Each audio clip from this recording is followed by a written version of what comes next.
আসসালামু আলাইকুম প্রিয় দেশবাসী। জাতীয় নির্বাচনে আজকে এখন বেলা 12টা। এখন আমরা দেখতে পাচ্ছি, এখন আমরা আছি মিয়াপাড়া সরকারি প্রাথমিক বিদ্যালয়, 28 নং ওয়ার্ড, খুলনা 2 আসন।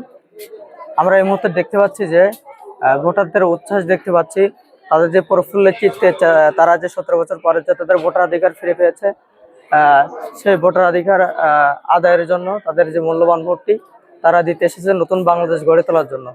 আমরা এখানে দেখতে পাচ্ছি যে এই সিরিয়ালে দেখতে পাচ্ছেন অনেক মা বোনরা আছেন, এর ভিতরে তরুণ প্রজন্মেরও তারাও আছে।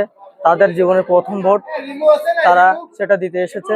তাদের স্বপ্ন একটাই, তারা নতুন বাংলাদেশ দেখতে চায়, নতুন বাংলাদেশ বাস্তবায়ন করতে চায়।